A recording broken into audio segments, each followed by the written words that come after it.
Yes! So good! Hello everyone and welcome to this stunning rock pooling vlog where I honestly find the prettiest species you could probably find in the whole of the UK. It is incredible and you have to stay tuned to it. But for today's video, instead of vlogging while I was there, because it was extremely windy, in fact, I will prove to you how windy it was. Mind your ears, take out your headphones because it's gonna get windy for the next 3 or 4 seconds. I don't think I'll be filming very many voiceovers on today's vlog. Tad windy. Yeah. So I'm going to be walking you through with this voiceover what we found rock pooling, and it is still mind-blowing. So at the start of the shore we found lots of rocks full of hydroids, which really should have predicted what comes next, because nudibranchs, one of their favourite foods, are hydroids because they steal the stinging cells from them, which is really exciting. And make sure to subscribe because I've got a video coming out more about hydroids. And then we met this gorgeous little Mysid shrimp who liked to swim close to the surface and was really difficult to get in focus. I think that was about as long as we managed to get it in focus, but I love these little things. They're so charismatic, and the fact that I couldn't focus them just goes to show how well they blend in with the sand. Speaking of that, that is a little common shore crab hidden away in the sand, and that is a sand tube worm. So we get to the first rock I turn over, the first rock. And I get really distracted by this anemone. I love this anemone. I've seen it once or twice before, but I've still not quite worked out what species it is. If I have, I'll pop it down below. But while I was looking, I didn't know exactly what it was. And on the bottom of this rock were just the most incredible stuff on the bottom of one rock. And there was loads of things. I can't even count how many species there were. There were these tiny little mussels, lots of worms, that anemone. We'll see crabs. See, even there, look, there's a hidden little edible crab just living on the surface right next to that anemone, and I didn't see it until the second. This rock had it all, and I was looking at this rock for a good 5-6 minutes, looking at the starfish and everything. And look, it's absolutely coated.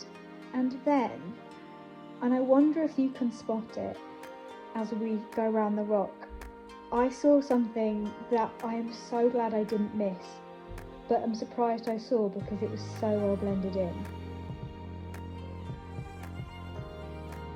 Oh look! This is a nudibranch, a new species we haven't seen before, and it's a species I have always wanted to see. It's called Aeolidia papillosa. That bit isn't quite right. I'm assuming you say it more elegantly than that, but I think it's also called like a shaggy rug nudibranch because it looks a bit like a shag carpet. Anyway, he's amazing, and it's really quite big for a nudibranch that you find in the UK as well, but they were so well camouflaged, more than I ever thought they could, which is just fantastic. Now, the Aeolid nudibranchs in particular, that kind of group of that name that I can't really say, they have something different than maybe the other nudibranchs we see on this channel.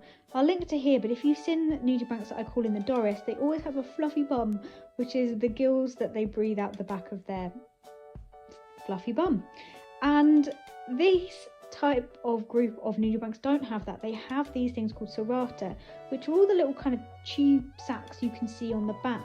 Now these are really cool. Not only can they use these to breathe through, but they also store the stinging cells I mentioned earlier from the hydroids. So they will eat them, take the nutrients that they need from the hydroids, but actually steal the stinging cells that are on the hydroids, because hydroids are relatives of things like the jellyfish and anemones and even corals, and all of those have the ability to sting.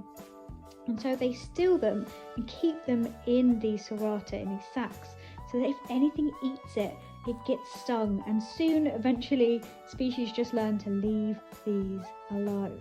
So not only do they have this fantastic camouflage, but they also have this really awesome defensive mechanism, which is really you are what you eat. And right now it's squidging its face right in.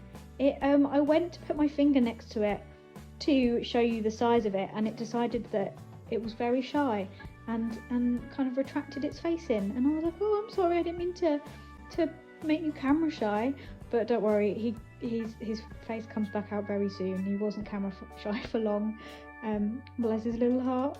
But I just wanted to show you the size, that is a lot bigger than the other nudibranchs I have shown you on the channel so far, which have all been probably less than fingernail size. Oh, they're just gorgeous. Doesn't he look like he has a big mustache and these cute little feelers, which are not his eyes, but look, almost like eyes with the whites at the top. Oh, I'm in love. Can you tell? But I keep watching because I thought I was in love. And I was in love. I'm still in love, but there's just room for more love as we carry on. So as I mentioned earlier, really this was the first rock. It was very difficult to turn it back over and leave it. There's so many things. Look at this, the bristle worms, the starfish were moving across. There's so much going on, but I just thought, if that was on the first rock, what else are we going to find? And thank goodness I moved on, because it just kept getting better, which is really exciting. But so impressed with the great species on here, and even a little isopods that are moving about, which I thought were really sweet as well. And bryozoans that it's walking over. Tube worms, I'm forgetting. I've literally just edited this, and it's too many for me to even remember. So now the tide has come out nice and far away, so we're getting to some of the lower shore species and areas. These are big rock pools here, so we're looking now at like the life on big rocks that maybe I'm managing to turn over some, but there's just so much seaweed, so much productivity. How colourful is this? I could just sense something awesome was coming, that there was so much amazingness in here if I could just find it. And so I lifted up maybe one or two more rocks. Under this rock was a nice big edible crab, which was really nice to see. There was lots of eggs around because it's spring. So these are the eggs of periwinkles, which there are lots of about, and more isopods, which were in like breeding pairs, I think, which are the ones with a slightly different coloration. There's like darker ones and lighter ones. Don't quote me on that, that's just from observation. Lovely barnacle, and then yes. So good. This when people say that the UK doesn't have pretty species, I'm not sure you could find much better around the world. It is the smallest, littlest, most gorgeous nudibranch I have ever seen or may ever see. I was head over heels in love. I'm still head over heels in love.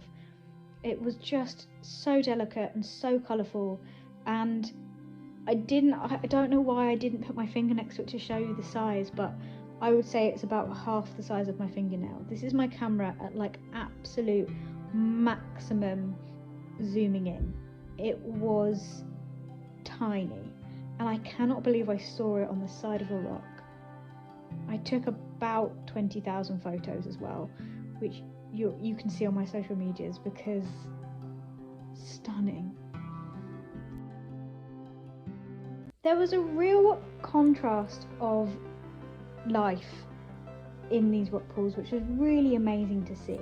There were these big giant rock pools full of loads of different things, giant seaweeds and different coloured seaweeds, and these big areas of open spaces, but in the nooks and crannies you found these awesome cool things like seaweeds with bright yellow fronds on them that I hadn't seen before, and that might be to do with the sun maybe, but these tiny little gorgeous snails were living on the seaweeds, and it wasn't just one, they were everywhere, and there was loads of them. And these giant anemones, different species. This one was bright green and bright red. There were beadlet anemones which were huddled up together, and some were just, model specimens, and this one's looking very Kim Kardashian. And just this whole world of colour and life that was here, that for this very brief time on the spring tides was available to see, and it was amazing. It was so fantastic.